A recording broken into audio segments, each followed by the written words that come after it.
What's up, Internet? My name is Attack Slug, and welcome back to my Raw reactions for the week of September the 7th, 2015, where I talk about what happened on Monday Night Raw while playing some CPU matches in WWE 2K15. Not for too much longer, because 2K16 is coming out, like, end of next month. So, we're going to join this match. We're going to be Neville, and we're going to fight Bo Dallas, neither of which were on Raw this past week. So, Raw began with another droning long Seth Rollins promo, because for some reason they feel like Raw has to start with a promo from somebody for a good 20 minutes. And honestly, not much of consequence happened here. We, understandably, Mr. Rollins still wants back his statue, which was stolen by the vigilante, the icon, Sting. And that's all well and good. It's wrestling. We'll find out what happens to that statue at the end of the night, because it's wrestling, and what's going to happen to it is what you would think would happen to it. And Bo Dallas is taking a shower here. He's like, I don't want any part of this. I'm gonna do my heel shit, and then he just comes right back in because it's a fucking video game. Oh god, I forgot about chain wrestling. I keep forgetting to disable it. Because it's so fucking stupid. There we go. Take that into a headlock, and then punch him in the face. Yep, there you go. Okay. Pop-up powerbomb. Anyway, that brings out Sheamus to interrupt. Well, there was a Sting thing in the back, but that brings out Sheamus to interrupt because he's, hey, I'm still Money in the Bank, which is, kind of an important thing that he's still Money in the Bank. And that, hey, I could interrupt and cash in at Night of Champions. Don't underestimate me, etc., etc. The only good bit of this whole opening segment was Seth Rollins referencing Ronald McDonald and Sheamus saying, don't bring my family into this. That's pretty funny. And we've already established that Sheamus is related to the goddamn Muppets, so sure, why not Ronald McDonald? Where is Mayor McCheese? Anyway, that leads us into Sasha versus Paige, and it was a fine match, for a Divas match on a Raw. It went through a commercial break, and that's all well and good. But it ended with what seems to be the theme of the night. I missed that. The theme of the night is the distraction finish, which happened repeatedly this evening. And honestly, the distraction finish is just lazy booking. It's like, oh well, we want to keep both people, we want to keep both looking strong, so we'll do the fucking distraction finish. And honestly, it's just, I don't know. It's frustrating. And so Sasha with the victory there on the Diva special, the roll up. And she wins that match, which is what it is. I'll discuss more of the Divas as we get to the next Diva segment, but moving on, it was Ascension, who apparently still exist, with no Cody Rhodes, even though they're now in a faction with Cody Rhodes, versus Ambrose and Reigns in a squash match, where they squashed the Ascension. And perhaps Ambrose and Reigns might want to consider, not coming through the crowd anymore, considering what's been happening in wrestling lately, with Reigns getting hit in the back of the head with a briefcase, and that fan on SmackDown who wanted to go either hug and or stab Ambrose, and an incident I will discuss as we get into the main event later on in this video. So we get Ryback in the back, doing the world's most awkward interview with Renee Young, just being like, I'm the Ryback, blah, blah, blah, and it was not good. And then Kevin Owens shows up, eating an apple, because I guess he's a fan of Carlito, and he wants to be cool. Like, I don't know. Or it was a rib on people who call him fat, and no, hey, I'm eating fruit. It's you know, but he didn't actually have a match tonight. He just kind of came out and threatened the rival. So perhaps he's moving into a IC title feud with Ryback. That's all I can think of. Big E, Brock Lesnar, sure, why not? So that moves into the first match round of the night, which was Ryback versus Rollins, which honestly, one of the better matches I've seen Ryback in quite some time. And that's fantastic. But it ended with a distraction finish. There was Sting doing his Sting thing, and then Ryback got the distraction and pinned the World and U.S. champion. Now, is that going to actually do anything for Ryback? Probably not. Should that be more significant than it actually was? Probably. But it was a distraction finish, so it's not actually going to go anywhere, which is a damn shame. And that was the end of that segment. So, and he let some Make-A-Wish kid hold his belt, and that was cool. Like, you know, I can appreciate that stuff. Whoops. But that moves us on to potentially my favorite moment of the night, where we had the New Day in the back, who apparently, you know, the New Day are going to be in the main event with Rollins in a 6-man tag.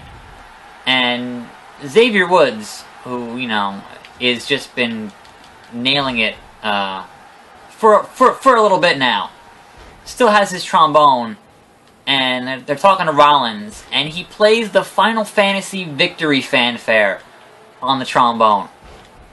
Now, as someone who is obviously a huge video game nerd on all levels, and, you know, a big fan of wrestling, having those two things intersect on live TV on Raw was kind of amazing on all levels. So, huge props for that, even though he's clearly a competitor here on YouTube that, you know, I should not be congratulating because he's fucking doing fucking huge numbers and I'm not. Anyway, but that brought out Edge and Christian, who, you know, are...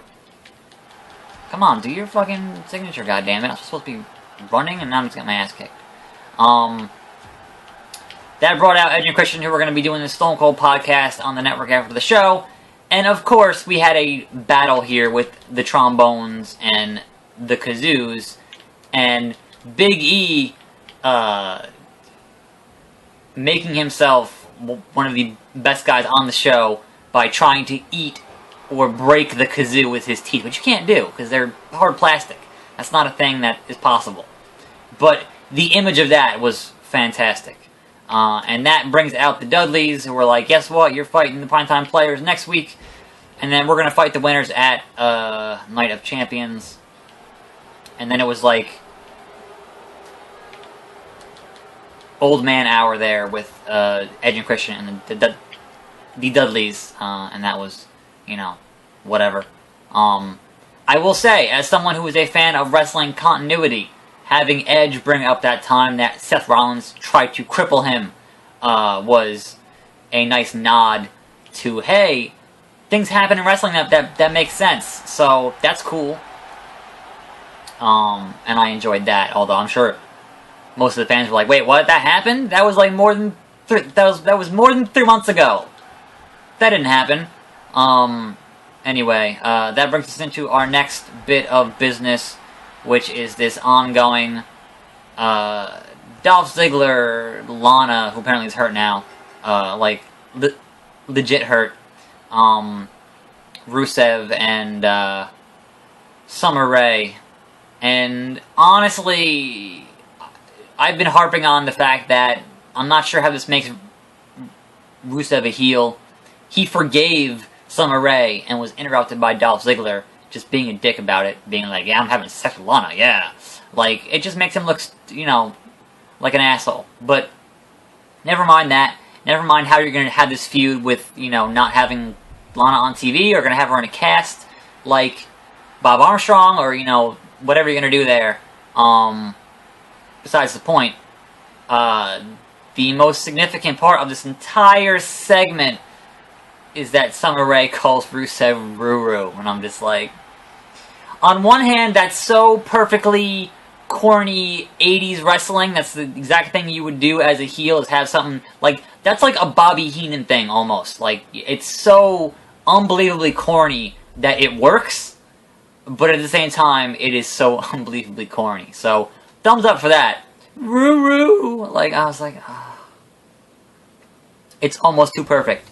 But then we moved on to the most boring part of the night, which, guess what? We're having Sheamus and Randy Orton fight again. Like, I think both Sheamus and Randy Orton, perfectly competent wrestlers, capable of having really good matches. Stop having them fight each other. Dear God. I don't want to see Sheamus and Randy Orton fight again. And honestly, it felt like the only point of having this match was they wanted to have Randy Orton get attacked because he was talking to Ambrose and Reigns in the back. And the Wyatts don't want him being the third man. So you think, if him getting attacked by the Wyatts at this point, I'm just going to hit simulate here. No, I'm just going to hit start match here. I don't really care. Put this thing down. You would think having him get attacked means that, guess what? He's going to be the third man, even though the speculation was, oh, there was that picture. It might be Baron Corbin, which makes no sense because he's the lone wolf on NXT, but whatever. Maybe he's getting called up. Who knows? So I don't know what's going on there. That seems like a pretty clear indication that it's going to be Randy Orton, but they can do the same thing next week with somebody else in the back. Who are they going to find as the third man? It's not going to be Hulk Hogan. So that's kind of whatever. This whole Wyatt Reigns Ambrose feud has been going on for way too long, and I don't know what the point of it is. Like, what's the end game, and kind of who cares? Another tag match. It was the Dudleys versus the Matadors, and kind of a inoffensive tag match. What was significant was the fact that the Matadors have apparently turned on El Torito, which is, what? Like, that's their whole gimmick, is having El Torito. And then the Dudleys apparently didn't like that and decided to put one of the Matadors, I don't know if it was Epico or Primo, through a table because obviously, that's their whole gimmick. The question is, does El Torito join sides with the Dudleys? Do they make him the, basically the Spike, the new Spike Dudley? Is that what's going to happen there? And as the internet has mentioned, again and again, does that make El Torito Bully Ray? Is that how that works? Is that the joke there? I saw that, a bit on the internet there. Anyway, moving on to Cesaro and The Miz was another distraction finish and a countout. Because, God forbid, you drag Cesaro into this fucking Miz Big Show feud. Like, why was the Big Show involved here at all? It didn't need to be. Just have Cesaro get mad at The Miz before the show, have a match, beat him up, and continue Cesaro on his, hopefully, upward momentum. He needs Cesaro is awesome. Like, what are you doing? Don't drag him into Big Show bullshit. You had him to have his moment at Mania where he got rid of the Big Show in that Battle Royal and win that Battle Royal. So, anyway. That moves us on to the Divas. And the one thing I was complaining about in recent weeks was the fact that why have a countdown clock if you're just going to have it expire before Night of Champions? So, WWE actually doing a good thing for once is going to have a Divas title match between Charlotte and Nikki Bella on Raw next week before the clock expires. That's good. Will they have Charlotte win the belt? Probably not. because they are, but at least at least you have that suspension of, okay, well, she might lose. There is some tension there. There is something there to make you think, okay, well, at least there are stakes now involved. And that's important. But otherwise, that's they're booking next week as the season premiere of Raw. And if that's the case, this was a pretty terrible season finale for Raw. I don't know. Raw never ends. It's every damn week. So kind of, whatever. And that goes on to the... Oh, well, first of all, whatever genius thought Bellabration was a good thing, no. Just stop. That was fucking terrible. Anyway, the main event was Cena and the Primetime Players versus Rollins and Big E and Kofi Kingston, representing the New Day.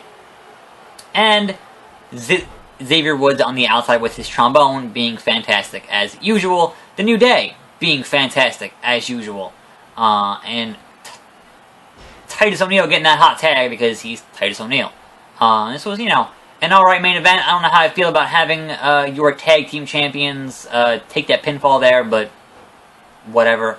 The faces win, the heels lose, etc., etc. That was your main event.